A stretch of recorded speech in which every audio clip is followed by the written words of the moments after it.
The danger is to please an immediate public.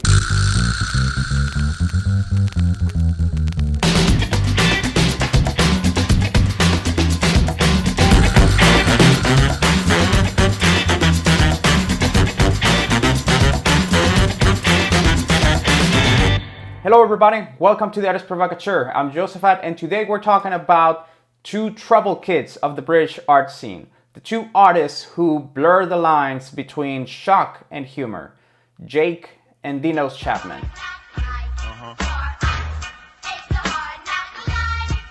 Jacobos and Konstantinos, also known as Jake and Dinos Chapman, are two artists, printmakers, photographers, and sculptors who work as a duo and who try to make their work deliberately shocking. Jake and Dinos draw inspiration from both high culture and mass culture, from Hieronymus Bosch, for example, and from McDonald's restaurants. Their work is usually charged with dark humor, it's hostile and subversive, and they have been cited saying that they believe the laughter and the reactions from the viewers is more important than the works themselves. They both graduated from Royal College of Art in London, which they both described, and I quote, as shit, a complete waste of time and full of people tickling oil paint around. In their formative years, the Chapman brothers worked as assistants for other duo of artists, Gilbert and George, and despite the similarities, their styles are very, very different. The Chapman brothers are part of the Young British Artists, the YBAs, and in the 1990s their sculptures were included in such prominent exhibitions as Brilliant and Sensation, alongside artists like Damien Hirst, Chris O'Philly, and Tracy M. The Chapman brothers have a very intimate relationship with the works of Francisco Goya, the famous Spanish painter and printmaker. Their first critical success was Disasters of War in 1991. Disasters of War is a diorama sculptural piece that is made of reclaimed plastic figurines that are arranged to resemble scenes from Francisco Goya's etchings. This would also not be the last time they go to Goya's work for inspiration. In 1994, the Chapman brothers continued their exploration of the anatomical, the grotesque, and the pornographic with their piece Fuckface. This is a series of mannequins of children that are sometimes fused together with genitalia in place of facial features. This is also true for their controversial 1995 piece Zygotic Acceleration Biogenetic Desublimated Libidinal Model. In 1999, entering themselves independently, they both take the GCSE in art, which is a national exam that is taken traditionally by 16-year-olds that are trying to enter into art education. For this exam, Jake produced watercolor copies of Brit Art's most famous pieces, including Damien Hirst's Shark, and Dinos created a detailed still life of Siamese twin skeletons. Both artists earned a solid B, and this is something that they proudly advertised, relishing on the fact that they, as renowned artists, were unable to get perfect marks. They use this as a way of questioning the validity of examining art in such a structured way. Then in 2000, they presented their sculpture, Hell. It consists of a large number of miniature figurines of Nazis arranged in 9 glass cases that are laid out in the shape of a swastika. Then in May 2004, a fire in a storage warehouse destroyed many works from the Sage collection, including Hell. So as a result of this, the brothers created an even bigger piece based on Hell, and they called it Fucking Hell. In 2003, the Chapman brothers held a solo show entitled The Rape of Creativity, and for it they bought 80 mint condition Goya prints that they set out to systematically deface. The Goya prints are part of his Disasters of War series. The Chapman brothers actually called the resulting pieces insult to injury. The Daily Telegraph commented that the Chapman brothers had, and I quote, managed to raise the hackles of art historians by violating something much more sacred to the art world than the human body, another work of art. In 2003, the Chapman brothers were nominated for a Turner Prize, and they presented insult to injury there, and also created 2 new pieces, Sex and Death. Sex is a direct reference to one of their previous works, Great Deeds Against the Dead. The original work shows three dismembered corpses hanging from a tree.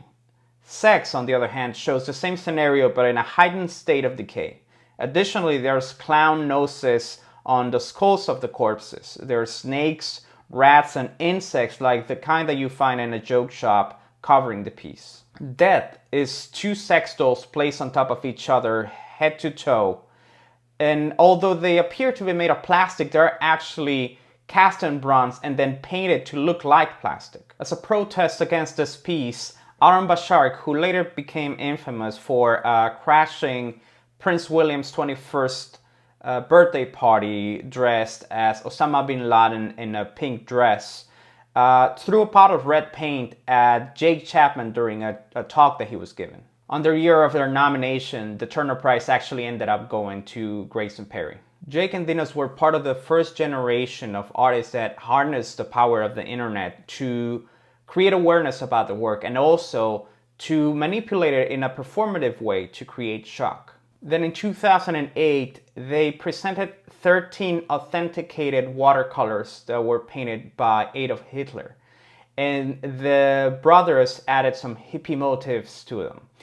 Jake Chapman is quoted saying that the works are awful landscapes and they had prettified them. In August 2014, Jake Chapman was quoted saying that taking kids to a museum was, quote, a total waste of time and that children are not human yet.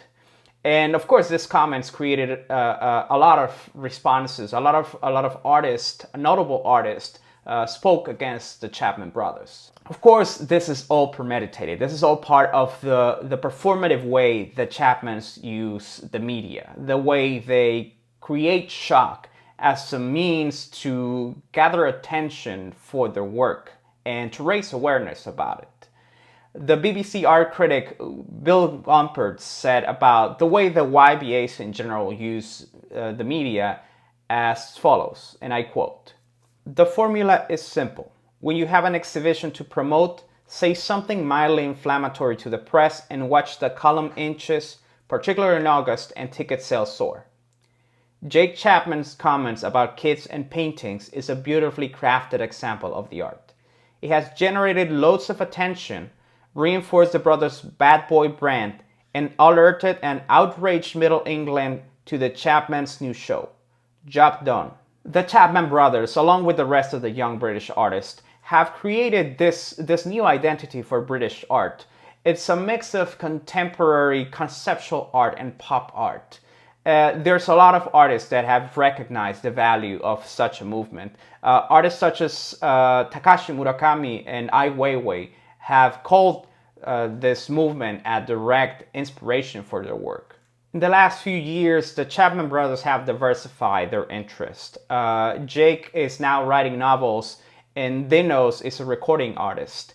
In 2015, they set up an online store called The Nightmare Before Christmas, where users can buy Chapman Brothers toilet paper roll for £10.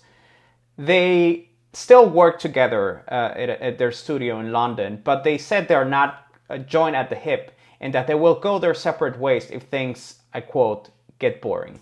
Alright guys, before I leave you, here are 5 questions to get us started on our conversation about Jake and Dinos Chapman. Number 1, can generating shock and ill will be an art in itself?